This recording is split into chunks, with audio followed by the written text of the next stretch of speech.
और का कहल चाहत हो खोल के बता दिया।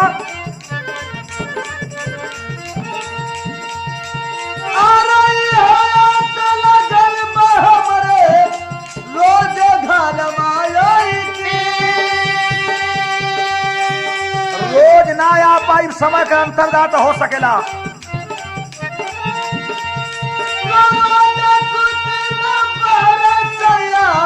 चारों दिल पे जाती छवा दिल पे जाती पांचों दिल पे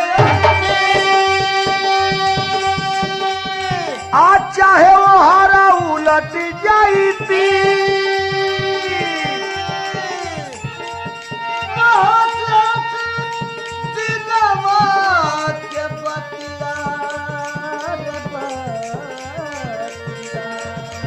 तनिकन और खजुआए के जैसे हम कहत हई कि अरे हंसी हंसी दिलवा क बतिया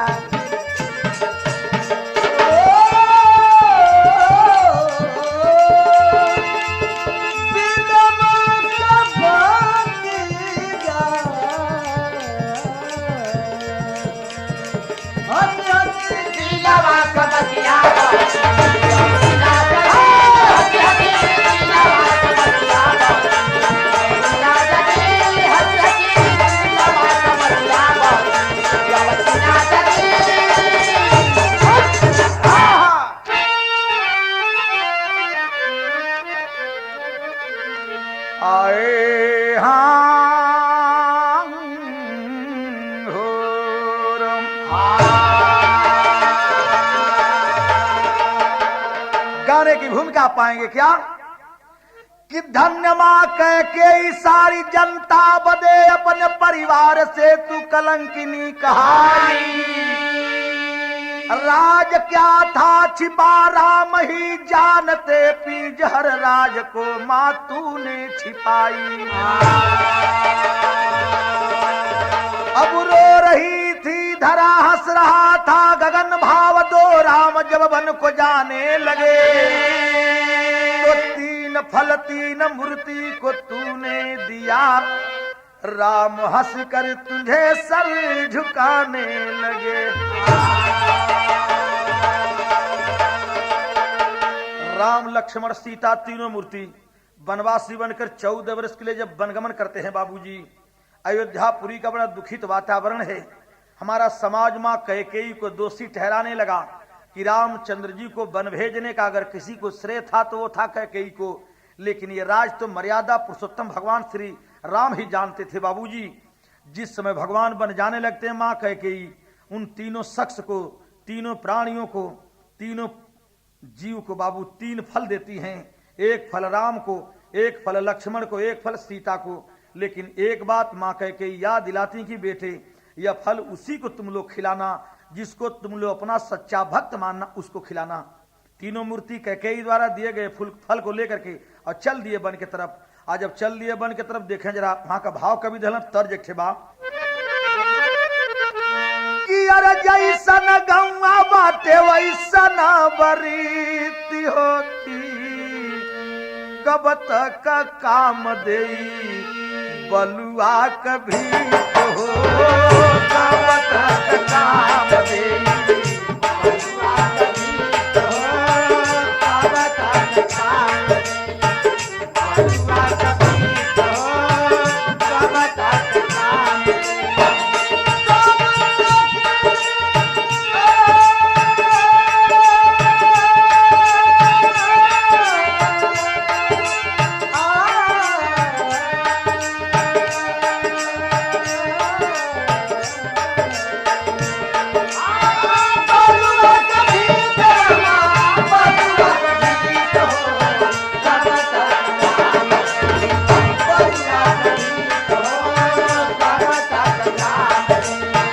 बलुआ कभी हो कब तक काम देई।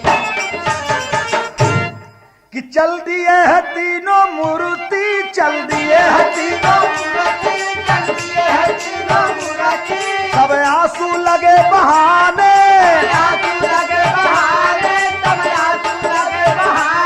रो रहे अयोध्यावासी जब राम लगे बन जाने। लेकिन बाबूजी भयल का बन जाने का परिणाम क्या हुआ तनी सुने कि जा पंचवटी से रावण, जा पंचवटी से रावण, जा पंचवटी से रावण, सीता का किया हरणवा, सीता का किया हरणवा, सीता का किया हरणवा। अरे लंका में जाकर के हनुमती, अरे लंका का किए दहनवा। पंचवटी से मां सीता का हरण होता है। हनुमान बजरंगबली सीता का पता लगाए, लंका का नाश किए, रावण का वध करके जब आए हैं भगवान बड़ा खुश हुए कि बारे हनुमान ये तो हमारा सबसे सच्चा भक्त हवन। तब कैलन का मर्यादा पुरुषोत्तम भगवान राम हनुमान से कि तब सच्चा भक्त समझ करी, एक फल है वही खिलाए,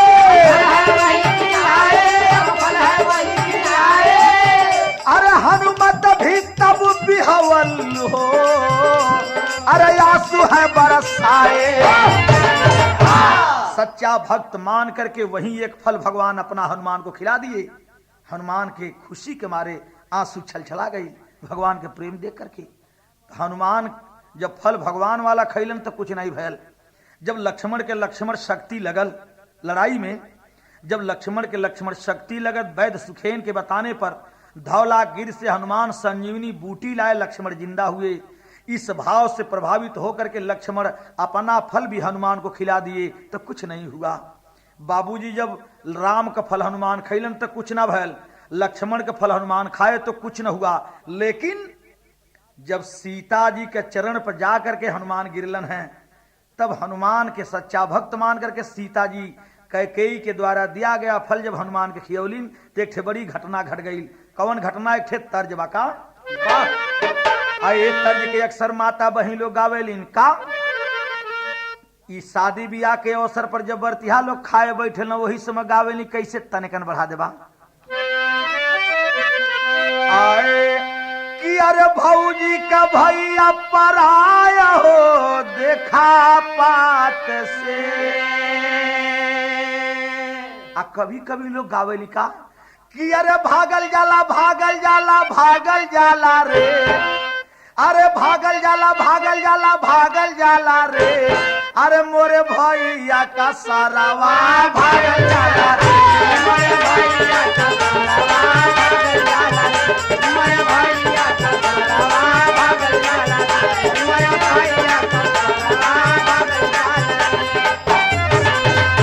यही के देखेला कि काठे बरती हवा जो मन चला किस्म को होला ताक तू के खिचड़ी के टाइम दुआरिया में बैठेलन तब बुढ़िया ई गीतिया लहा के गावेली का कि अरे हमारे लाल बतासा गट्टा के, कि अरे हमारे लाल बतासा गट्टा के, अरे घस कट्टा अइले रे हमारे लाल बतासा गट्टा के, घस कट्टा अइले रे हमारे लाल बतासा गट्टा के, घस कट्टा अइले रे हमारे लाल बतासा गट्टा के। अरे बेल चट्टा अइले रे अब ते चट्टा अइले रे, पत्तल चट्टा अइले रे हमारे लाल बतासा गट्टा के, घस कट्टा अइले रे हमारे लाल बतासा गट्टा के, घस कट्टा अइले रे हमारे लाल बतासा गट्टा के, घस कट्टा अइले रे हमारे लाल बतासा गट्टा के। तरह तरह के औरत लोग ही तो शादी ब्याह के टाइम गाड़ी के तर्ज गावेली, लेकिन गनवा में जो तर्जवा बाकी जब राम का फल हनुमान खेलन तो कुछ न हुआ, लक्ष्मण का फल हनुमान खाए तो कुछ न हुआ मेरे दोस्तों। लेकिन जब सीता जी वाला फल खैलन हनुमान तो बड़ी घटना घट गई। का भल सुनला कि अरे फलवा चखत हनुमत गिरा बहराए सुना बबुआ हो, अरे फलवा चखत हनुमत गिरा बहराए सुना बबुआ हो, सुना बबुआ हो। 101 खंड गैल छितराय हो ठठा सुना बबुआ हो, 101 खंड गैल छितराय ठठा सुना बबुआ हो, 101 खंड गैल छितराय ठठा सुना बबुआ हो, 101 खंड गैल छितराय हो ठठा सुना बबुआ हो। बोले तो एक हनुमान रहलन। अब फल खाते ही 101 हनुमान हो गईलन। अब पूरे 101 हनुमान जब हो गईलन तो सभी हनुमान कैसे थे जरा देखें कि 101 हनुमान भइल तवने छानावा, 101 हनुमान भइल तवने छानावा, 101 हनुमान भइल तवने छानावा। 101 हनुमान भइल तवने छानावा, एक रंग रूप एक तार हो बजनवा, एक रंग रूप एक तार हो बजनवा, एक रंग रूप एक तार हो बजनवा। अरे हंस के ध्याली सीता माता हथावा घुमाए सुना बबुआ, अरे हंस के ध्याली सीता माता हथावा घुमाए सुना बबुआ, सुना बबुआ। असली हनुमान गइल नियराय हो ठठा सुना बबुआ, असली हनुमान गइल नियराय ठठा सुना बबुआ, असली हनुमान गइल नियराय ठठा सुना बबुआ। बाबूजी 101 हनुमान हो गए फल खाते ही। और सभी हनुमान एक लंबाई एक चौड़ाई एक आकार एक ही स्वरूप के। माँ सीता बड़े चिंता में पड़ली कि कैसन खेला, लेकिन जब इशारा कैले बाटी बोलौले बाटी तो असली हनुमान जो वास्तविक हनुमान रहलन सीता जी के पास आ गईलन। लेकिन शेष जो 100 हनुमान बच गए, माँ सीता अपने माया से वो 100 हनुमान के का कैलीन। अब यहाँ जोन बा कभी थोड़ा सा टेरी दिहले बाटन का कि अरे क्रंदन में खोई कोरी कल्पना। कहानी पर ध्यान रहे, असली हनुमान के माँ सीता अपने पास बोला ले बाटिन, 100 हनुमान के माताजी कैलिन का ई बतिया याद रहे तनी टेरी सुना।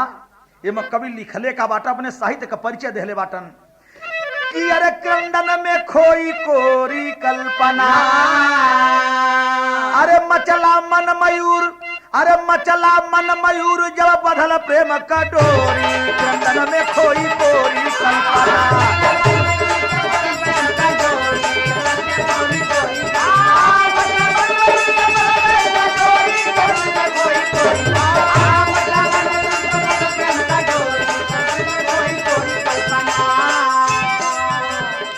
अब कहल जाला बाबूजी कि बिहारी ने गागर में सागर भर दिया क्यों, कुछ विशेषता रही होगी। आज एक कवि के अंदर आप विशेषता देखें। यहाँ 4 लाइन पढ़े लिखे भाई गौर करेंगे, शब्द हैं, साहित्य की मार है, एक एक लाइन में कवि भरे हैं क्या। तो कि ये कृपा कर तार खेल खेल देखरा, गुड़ गाव गुल जार घन घोर रे घरी, चुची तकी चोर छले छलियाली छोर, अजीत जानकी का जोर झक झोरे झरी, टुकट टुकटी सतार ठग ठपठो सठार, अडग डाली आसी डार ढंग ढोर रे धरी, त्रिपति तार थिरक थिरक थार थार, गया की नदी लदार धन चोर रे धरी।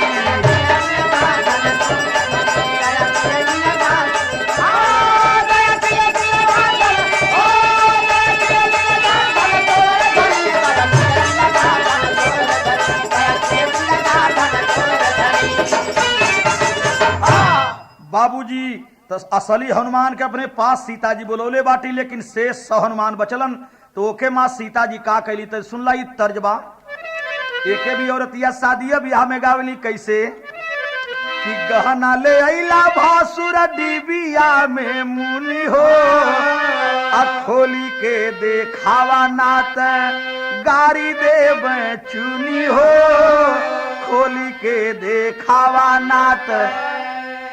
अरे सब हनुमान के दिहाली मोती बनाई हो। माँ सीता सब हनुमान के कैलिन का कि सब हनुमान के दिहाली मोती बनाई हो, आया लिए कहन सिन तब सभे घोटी जाई हो, हंसिनिया पर 60 बच्चा जन्म आई हो, आगे का कारनावा सुनावती मालाई हो।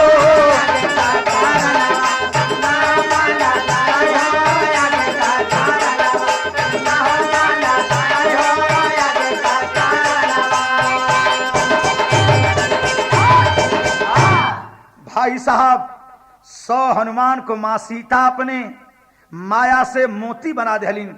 जब मोती बना देती हैं, एक हंस और हंसिन का जोड़ा आता है, 100 मोतियों को निगल जाती है हंसिन। वही हंसिन आपन 100 मोतियन से 100 बच्चा जन्मौले बा। तो 100 बच्चा अपन लेकर के हंस हंसिन बिचरे लगलन। एक राजा मोती के बागीचे में पहुंचते हैं।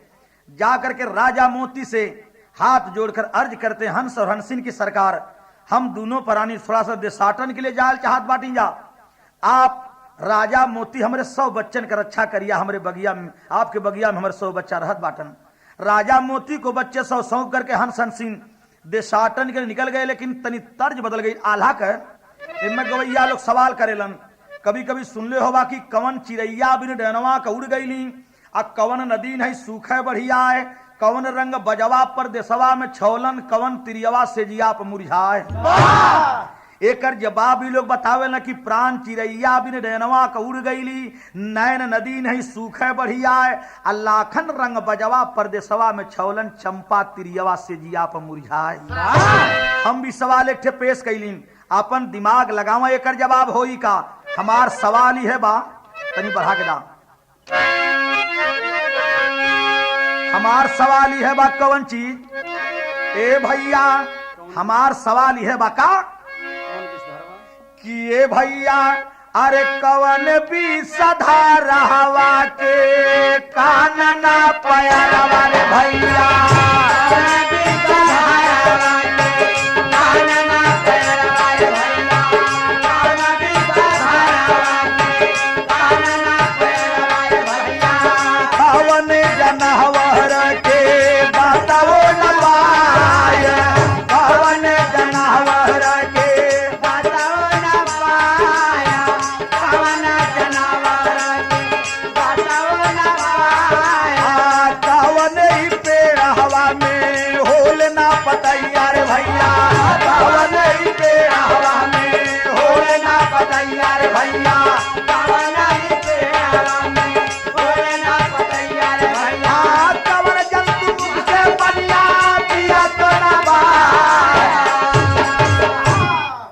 चार सवाल हल कि कवने भी सधरवा के कान ना पैरवा, कवने जनावर के दंतवो न बाय, कवने ही पेड़वा में होले ना पतैया, कवन जंतु मुख से पनिया पियतो ना तक। जे भाई समझे तो ठीक बा, आज न समझे कर जवाब हमसे सुनने का कि ये भैया सरप भी सधा रहवा के कान ना पैरवा रे भैया,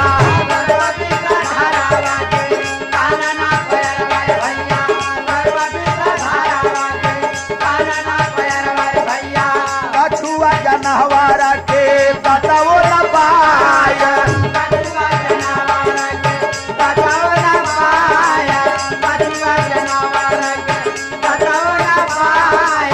पेड़ावा करील में ना होले अब पतैया रे भैया,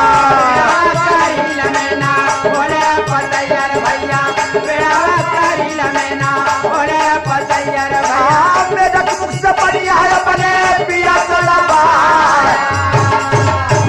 भाई साहब कछुआ के दांत न होला, सर्प के कान और पैर न होला। विज्ञान में पढ़ाया जाता है कि एक परासव्य तरंग होती है, उसी तरंग के माध्यम से सर्प सुनता है। और करीला में पतई न होले, मेढक पानी में रहता जरूर है लेकिन मेढक मुख से पानी नहीं पीता है, पर उसके शरीर के माध्यम से, त्वचा के माध्यम से शरीर में पानी शोषण होता है। ई तरह ज्ञान का बात, शिक्षा वाली बात। जरा सा कहानी पर आज हल जा, कहानी पावल जा कि 100 अपने बचवन के ले जा करके हंस और हंसिन राजा मोती के बागीचे में राजा मोती के रक्षा में देकर देशाटन के लिए निकल गए। लेकिन इधर होता क्या है जरा देखें। ए भैया हंस हंसिनी बोले राजा जी से बतियाए भैया, हंस हंसिनी बोले राजा जी से बतियाए भैया, सब मोरे बच्चावन का बनिहारा खावा, 100 हमारे बच्चन का रक्षा करिया सरकार, तोहरे बगीचा में तोहरे शरण में दे करके हम देशाटन के ले जाते हैं।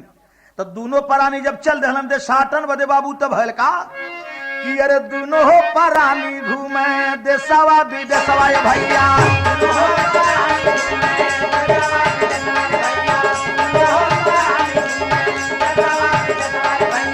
एक दिन शिकारी एक हंस मारा,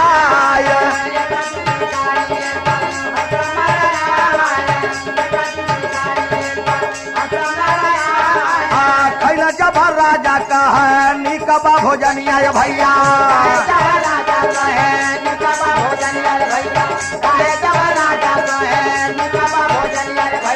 ऐसा शिकार रोजा लबहर भाई साहब कहानी आगे बढ़ गई। राजा मोती के बागीचे में उसके 100 बच्चे कुछ दिन पहले दोनों प्राणी हंस और हंसिन देशाटन के लिए जाकर घूम टहल रहे हैं। एक दिन एक शिकारी शिकार खेलते खेलते उसी बागीचे में पहुंचता है और उसी में से एक हंस का बच्चा जो है वह मारता है शिकारी, और खुशी के मारे सोचा कि राजा को दूंगा तो राजा बड़े प्रसन्न होंगे कि मेरे बगीचे का ये है।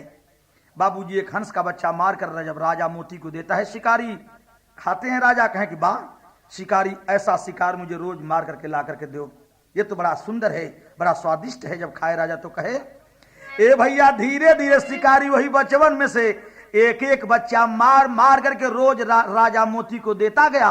राजा मोती खाते गए तो कहानी आगे बढ़ गई का कि अरे धीरे धीरे 100 बच्चा राजा खाई गई रे भैया,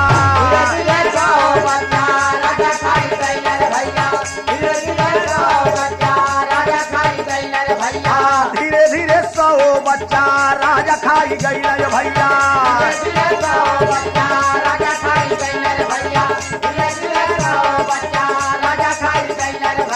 वही समय हंस या हंसी गई धीरे धीरे 100 बच्चा राजा खा गए, शिकारी मार कर देता गया। जब 100 बच्चा खत्म हो गए कुछ ही दिनों के बाद तब तक हंस और हंसिनी आते हैं, राजा मोती से मांग किए कि राजा मोती मेरे 100 बच्चे कहाँ हैं, मेरे 100 बच्चों को दीजिए। राजा मोती मजबूर है, राजा मोती को कहना पड़ा कि हंस और हंसिनी बड़े दुख के साथ कह रहा हूं कि तुम्हारे 100 बच्चों को मैं खा डाला। 100 बच्चों की याद में हंस और हंसिनी छाती पीट करके जमीन पर गिर करके रोने लगते हैं। मेरे दोस्तों अपने 100 बच्चों की याद में जिस समय हंस और हंसिनी दम तोड़ने लगे हैं तो उस समय हंस जो है मरते वक्त राजा मोती को श्राप दिया, करे राजा मोती मेरे साथ तूने गद्दारी किया, मेरे 100 बच्चे तूने खा डाला, तेरे रक्षा में दिया था, तो सुन लो मरते वक्त मैं तुझे श्राप देता हूं। वह हंस राजा मोती को श्राप का दिया, जरा देखें। अरे बोला हंसई का तू कैला पपिया, अरे बोला हंसई का तू कैला पपिया, अरे द्वापर युग में फूट जाई तोहार दोनों अखिया, में फूट जाई तोहार दोनों अखिया, द्वापर युग में फूट जाई तोहार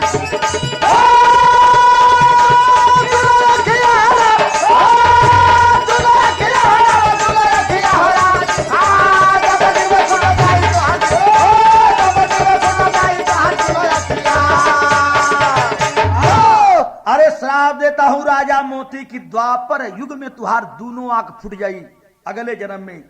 और का श्राप दिल है कि 100 बच्चा होई है द्वापर में तोहरो लला नवा हो, अरे 100 बच्चा होई है द्वापर में तोहरो लला नवा हो, आ देखा नाही पाई बात तू इनके भरना नवा हो, देखा नाही पाई बात तू इनके भरना नवा हो, देखा नाही पाई बात तू इनके भरना नवा हो। अरे ब्रह्मा कले कई ना मीठी बतिया, आ द्वापर युग में फूटी जाई तोहार दोनों अखिया, फूट जाई तोहार दोनों अखिया, द्वापर युग में फूट जाई तोहार दोनों अखिया।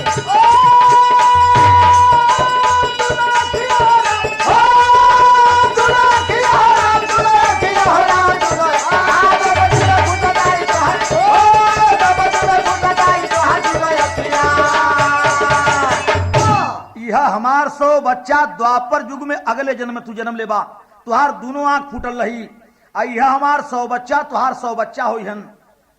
और का श्राप दे लेबा कि जैसे जान जाला 100 बच्चन के करनवा हो, आ वैसे 100 लाल खातिर जाई तोहरो जनवा हो, 100 लाल खातिर जाई तोहरो जनवा हो, 100 लाल खातिर जाई तोहरो जनवा हो।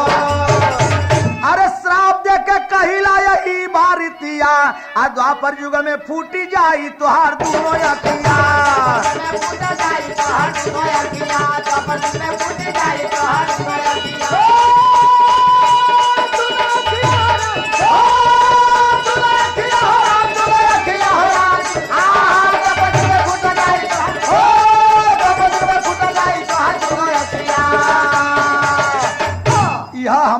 100 बच्चा, द्वापर में तुहार 100 बच्चा बनी है, तुहार दोनों आंख फूटल रही, तू इनके देख भी ना पैबा। और जैसे आज 100 बच्चन की याद में हमार जान जात बा, वैसे द्वापर में यही 100 बच्चन के याद में, 100 बेटवन के याद में तुहार भी जान जाई। बाबूजी तब परिणाम ही मिलेला पुराण और महाभारत के आधार पर कि वही राजा मोती अगले जन्म में का भैलन और उस 100 बच्चा का भैलन। तनी सुनला वही श्राप के अनुसार कि द्वापर युग में मोती राजा, द्वापर युग में मोती राजा धृष्ट राष्ट्र भय ज्ञानी हो। द्वापर युग में मोती राजा धृष्ट राष्ट्र भय ज्ञानी हो। 100 बच्चा कौरव भैले आके अभिमानी हो। 100 बच्चा कौरव भैले आके अभिमानी हो। 100 बच्चा कौरव भैले आके अभिमानी हो। वह मोती राजा द्वापर युग में आकर के धृतराष्ट्र का जन्म पौलन। ये पुराण कहता है, कवि खोज करके लिखलन, इनकर दोनों आंख फूटल रहल और वह 100 बच्चा आकर के 100 भाई कौरव भैलन।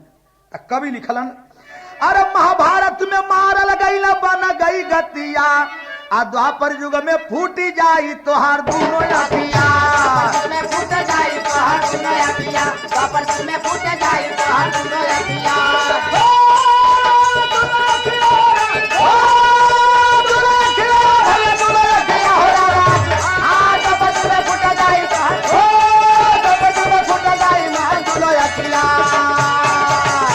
यही के कहा जाला कि जैसन करनी करबा वैसन फल पैबा। कबीर जी लिखलन का कि अरे जैसन करबा वैसन फल पैबा, अब बुरा कह के भाबू तू तो पीछे पछताईबा।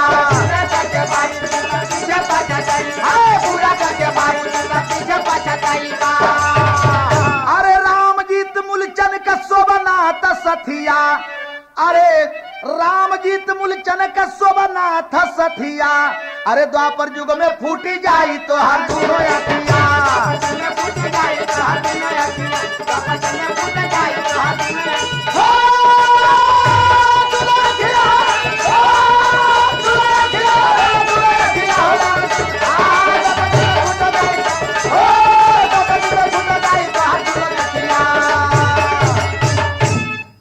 तो गुरु बिहारी गुरु गणेश राम लाल गुरु बाके कथन करत चंद्रिका कवि के सो के उड़े उपताके कि अरे क्रंदन में खोई कोरी कल्पना, कि अरे क्रंदन में खोई कोरी कल्पना।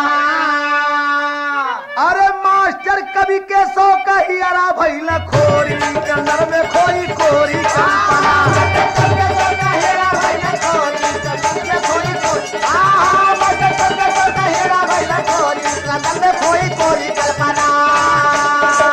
अरे दुनिया में बुरा है बिहारी तोहर गावे लीला बाटे पर